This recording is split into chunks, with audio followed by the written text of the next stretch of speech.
저희 고향에는 일제 강점기 때 구축했던 그 방공호 시설이 많이 노후되고 낙후됐지만 아직까지 존재하고 있는 여러 개가 있습니다. 그 현재 농산물 비축 창고로 사용하고 있습니다만 겨울에는 온기로, 여름에는 냉기로 그렇게 채워지다 보니 이제는 사람들이 농산물 비축 창고가 아니라 가끔 주거용으로 사용하기도 합니다.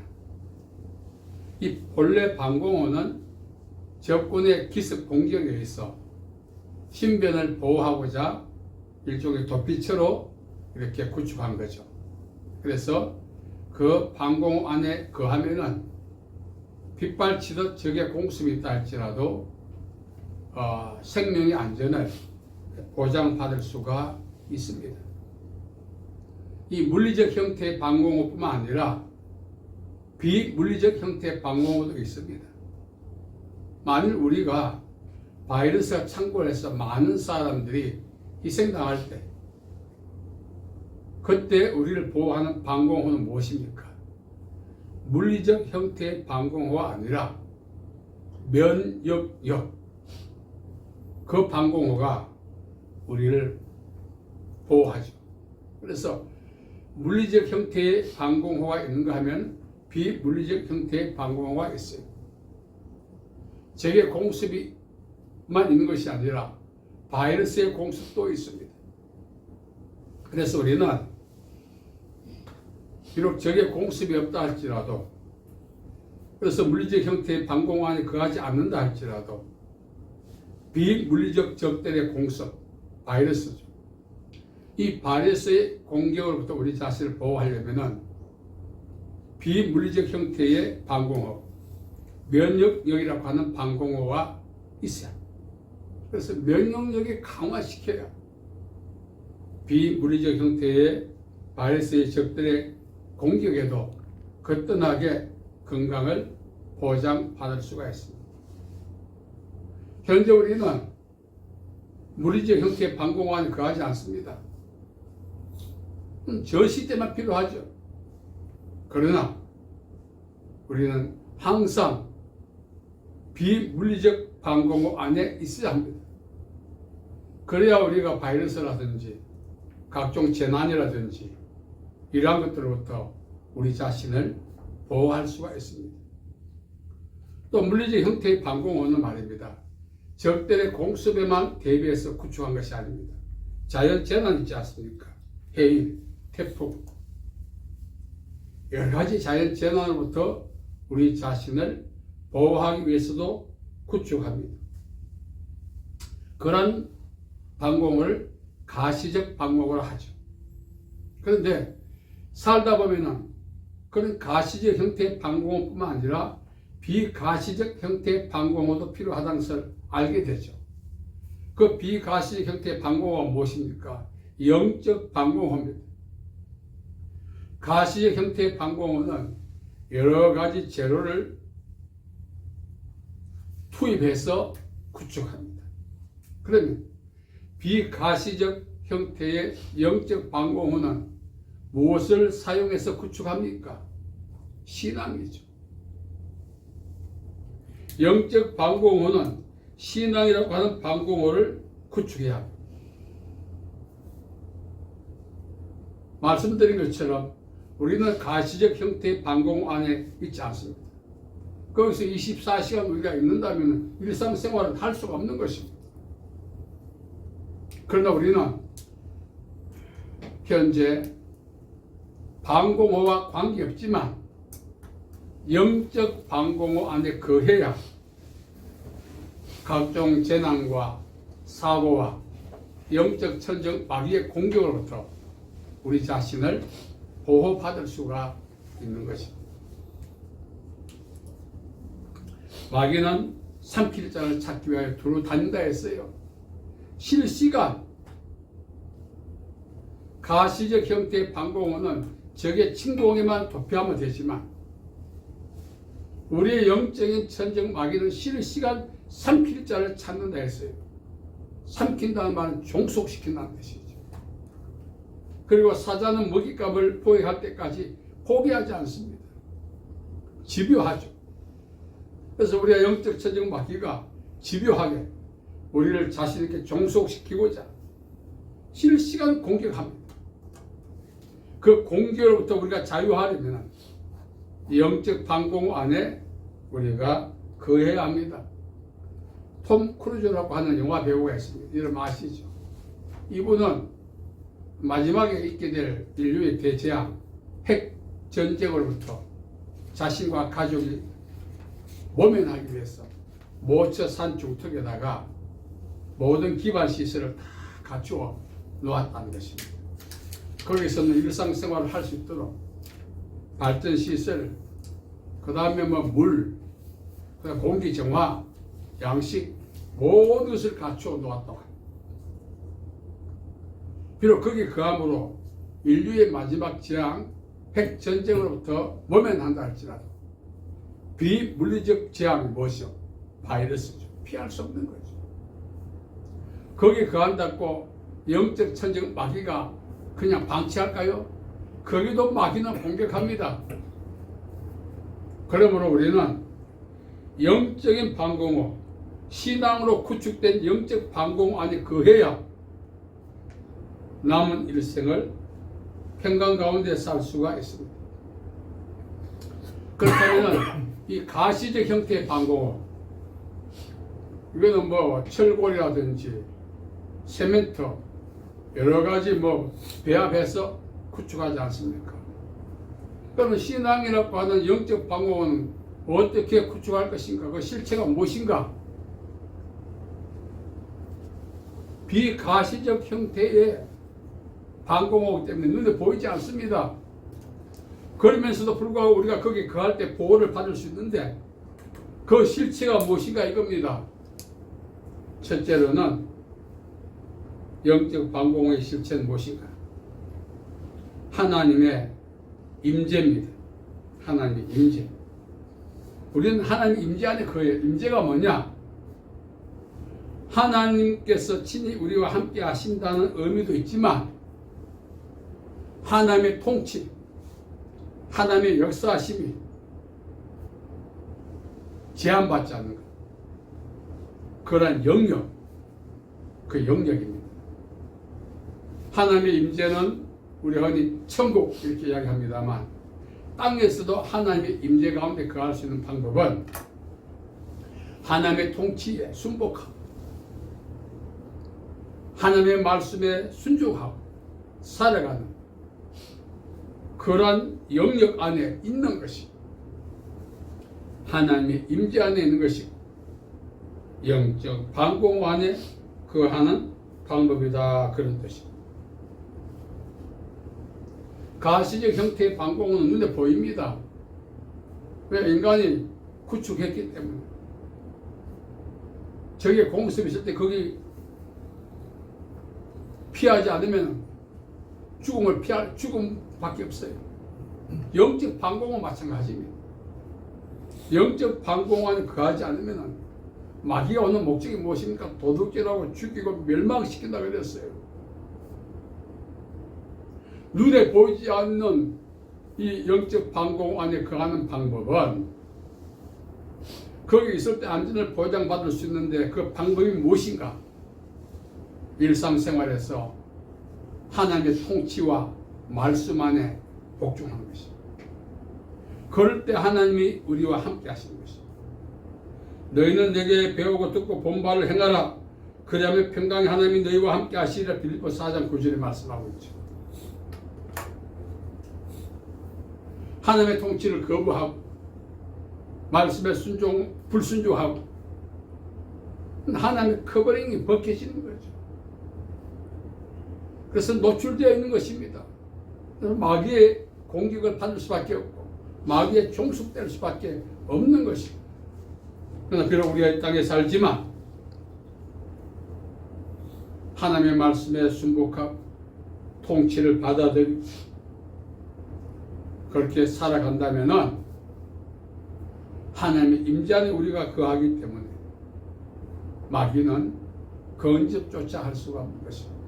그래서 우리가 영적 안전을 보장받기 위해서 거해야 할 영적 방공호는 하나님의 임재고, 그 임재는 우리가 스스로 결단해서 하나님의 말씀에 순종하고 통치를 받아들이는 것입니다.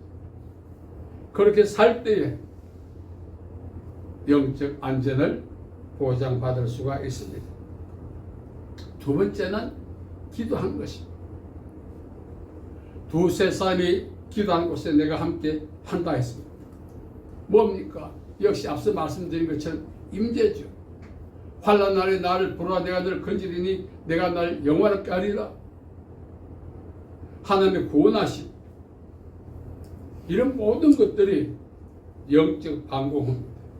그러므로 우리가 이 땅에 사는 날 동안 영적 방공호 안에 실시간 거해야 하는데, 그 거하는 방법이 무엇이라고요? 기도하는 것입니다. 성경이 왜 쉬지 말고 기도하라 했느냐? 왜 기도로 일관되게 살라고 했느냐? 그것이 하나님과의 소통도 중요하지만 영적 천적들의 공격으로부터 우리 자신을 보호하기 위해서 영적 방공호 안에 거하는 방법이기 때문에 그렇습니다. 기도하지 않으면 어떻게 될까요? 적들에게 노출되어 있죠. 늘 공격을 받는 것입니다. 마귀는 집요합니다. 우는 사자입니다. 우리의 영혼을 도둑질하고 죽이고 멸망시키고자 하는 목적을 갖고 있습니다. 우리를 삼키고자 합니다. 자신있게 종속시키고자 합니다. 마귀의 집중 포화를 피할 수가 없어요. 기도하지 않으면. 그래서 우리는 성경의 지침에 순종해서 일관된 기도 생활을 해야 영적 천적 마귀의 공격에도 불구하고 안전을 보장받을 수가 있는 것입니다. 아멘. 기도한다면 반드시 하나님의 구원하심이 보장되어 있고 약속하고 계시는 것입니다. 우리가 복음서가 있지 않습니까? 나의 일생 다가도록 기도하리. 이 말은 내 일생 다가도록 영적 방공호 안에 있겠다. 우리가 가시적 방공호 안에 있으면 일상생활은 할 수 없어요. 묶여 있으니까 생리적으로 제한받고. 영적 방공호는 생리적 활동해도 상관없어요. 활동하는 그 장소가 영적 방공호가 되기 때문에 어디에 있든지 무엇을 하든지 하나님이 보호해 주시는 것입니다. 아멘. 그래서 우리는 기도 생활을 해야 돼요. 사무엘 외에 이스라엘 백성들을 위해서 기도하기 쉬는 죄를 범하지 않겠다. 기도하는 것 쉬는 것이 죄란 사실입니다. 우리는 그런 의식이 없지 않습니까? 하고 싶으면 하고 말고 싶으면 말고 말이죠. 답답하면 하고 답답하지 않으면 안 하고, 모든 기준이 우리에게 있지 않습니까? 쉬지 말고 기도하라. 앞에 항상 기뻐하라. 뒤에 범사에 감사하라. 도합 합쳐서 말하고 하나니까 이것이 예수 그리스도 안에서 너희를 향하신 하나님의 뜻이다. 그래서 우리가 기도하면서 사는 것이 하나님의 뜻을 이루는 방법입니다. 영적 방공 안에 거함으로 하나님의 보호를 받을 수 있는 방법이다. 그래서 우리는 기도를 해야 된다는 것입니다. 세 번째는 임마누엘 확신으로 살아야 됩니다. 임마누엘 무엇입니까? 하나님이 우리와 함께 하신다는 것. 과거에 산적이 있었어요.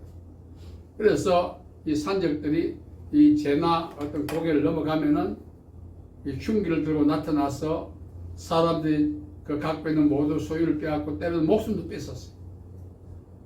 이 산적들로부터 우리가 자신을 보호하기 위해서 저 산자락에서 주막에서 어느 정도 새를 규합하든지 아니면 관원들의 도움을 받아서 산을 넘어갔습니다. 그러면 어떻게 합니까? 산적들이 자기들보다 더 많은 숫자가 가면 아예 건드리지 못하죠. 관원들이 함께 가면 어떻게 합니까? 혼비백산해버리죠. 이 많은 숫자와 관원이 상징한 것이 무엇입니까? 영적 방공호 역할을 한다, 그런 뜻입니다. 그러면은 사람과 간원들이 함께 하는데도 보호를 받는데 세상을 이기신 예수님이 우리와 함께 한다면 그건 말할 필요가 없는 거죠. 우리가 살아가면서 가끔 외로움을 느끼고 슬픔을 느끼고 두려움을 느낄 때가 있습니다. 왜 그렇습니까? 임마누엘에 대한 확신을 상실했기 때문입니다. 저도 인생을 돌아보니 외로웠던 적도 있고 두려웠던 적도 있고 염려, 근심, 걱정으로 밤을 지샌 적도 있었습니다. 믿음이 있다고 하면서 왜 그런 딜레마에 빠질까요? 예수님이 나와 함께 하신다는 확신, 나의 가장 강력한 원군 되신 예수님이 함께 있다는 사실을 망각하기 때문에 그렇습니다. 말씀드렸지 않습니까? 산적이 있어도 많은 숫자가 함께 산을 넘어가고 관원들이 함께 간다면 산적들이 감히 시비도 못 걸죠. 그것이 그 사람들을 보호하는 방패 역할을 했다는 거 아니겠어요? 그렇다면 지구촌의 모든 사람의 힘을 모아도 감히 견딜 수 없는 전능하신 예수님께서 함께 하신다는 확신이 있다면 그 확신이 어떠한 영적인 천적들의 공격에서도 우리에게 안전망을 확보해주는 바로 유일한 구원의 방도란 것입니다. 그래서 우리는 임마누엘 확신을 가져야 합니다. 제가 말씀드리지 않았습니까? 저도 과거에 보면은 취약했던 것이 입으로는 임마누엘 하는데 여기는 강한 확신들이 너무나 없었어요. 지식만 있지. 신앙과 지식이 결합해서 스파크가 일어나야 되는데 지식만 있는 거예요. 예수님께서 말씀해 주셨습니다. 세상 끝날까지 내가 너희와 함께 할 것이다. 그러면 불안하지 않아야 되는데 불안하지 않습니까? 염려하지 않아야 되는데 염려하지 않습니까? 두려워하지 않아야 되는데 우리가 두려워하고 있지 않습니까? 이런 딜레마에 빠진 이유는 믿음이 없어 그런 것이 아니라 지식만 갖고 있기 때문에. 여러분, 우리가 살아가다 보면은 질병, 가난, 사고, 사람들의 공격, 자연재해, 그 다음에 실제적으로 정치적 이념을 달리한 적들의 공격, 더 나아가 영적 천적 마귀의 공격, 다양한 공격들을 우리가 경험하면서 살아가고 있습니다. 이러한 공격으로부터 우리 자신을 파수할 수 있는 이 오직 유일한 방법은 하나님의 임재라고 하는 영적 방공 안에 거하는 것입니다. 기도 생활을 통해서 늘 자신이 영적 방공 안에 거해야 돼요. 더 나아가서 임마누엘 그 믿음의 확신을 가지고 예수님과 함께 있는 그 자체가 방공입니다. 앞서 말씀드렸던 것처럼 톰 크루즈뿐만 아니라 세계 유명 인사들이 재력가들이 자기 자신과 가족만 살기 위해서 만일에 대비할 어떤 핵전쟁 이러한 것들부터 안전을 구축하기 위해서 다양한 대피시설, 안전시설 구축해 놓았다고 합니다. 비록 그러한 곳에 거함으로 핵전쟁의 위협부터 피했다 할지라도 바이러스의 공격이 있게 될 것이고 영적 천적 마귀의 공격이 있게 될 것이고 그것들은 피할 수가 없을 것입니다. 그런 것들을 피할 수 있는 유일한 방법이 무엇입니까? 하나님의 임재 안에 사는 것. 오늘도 말씀에 순종하고 통치에 순종해서 하나님 임재 안에 사는 것. 늘 기도를 통해서 함께 하시는 하나님과 함께 사는 것. 세상 끝날까지 함께 하겠다 약속하신 예수님과 더불어 살아가는 것. 이러한 것들이 영적 방공호 역할을 하는 것입니다. 참으로 행복한 사람은 영적 방공 안에 있는 사람이에요. 아멘. 거기서 살고 거기서 머물고 거기서 행할 때 하나님께서 일생을 보호해 주시는 것입니다. 아멘. 여러분, 우리 인생을 돌아보십시오. 내가 노출되어서 다양한 적들의 공격을 받아서 살고 싶은 마음이 사라질 때가 얼마나 많았습니까? 억울할 때가 얼마나 많았습니까? 원수들이 하여 공격하고 싶지만 힘이 없어서 포기한 적이 얼마나 많았습니까? 그 모든 원인이 무엇입니까? 영적 방공 안에 있지 않고 나와 있었기 때문에 그렇다는 거예요. 오늘 우리 함께 다시 뛰쳐나왔던 영적 방공 안에 다시 들어가십시다. 아멘. 그 안에 있어야 돼요. 그래야 남은 일생을 하나님이 책임져 주시고 보호해 주십니다. 아멘. 오늘 이 말씀은 여러분께 전하지만 저도 절실해요. 그렇게 해서 우리 남은 인생 다시는 흔들리지 않고 두려워하고 염려하고 근심하지 않고 적들의 공격에도 아랑곳하지 않고 믿음으로 살아가는 우리가 되어야 하지 않겠습니까? 아멘. 여러분, 이 가시적 방공 안에 적들이 공습했을 때 거기는 사람들이 제한되어 있어요. 10명밖에 못 들어갔는데 밖에서 100명이 와가지고 우리도 좀 들어가게 해주세요. 막 두드려 보세요. 더 이상 들어올 공간이 없는데 그러면은 밖에 있는 사람들이 안에 있는 사람 욕하지 않겠어요? 자기들만 산다고. 더 이상 못 받아 들어가지고 못 받는데.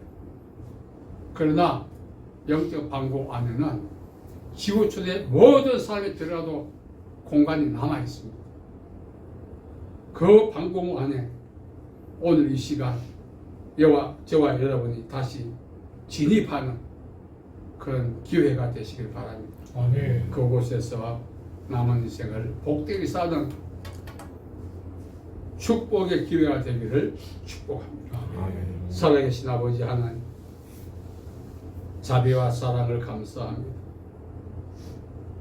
세상에 노출되어 있는 저희들을 불쌍히 여겨주시고 다시 겸손하게 하나님의 임재 안으로 기도의 자리로 임마누엘 현장으로 들어갑니다. 우리를 보호해 주시옵소서. 예수님의 이름으로 기도하옵나이다. 아멘. 아멘.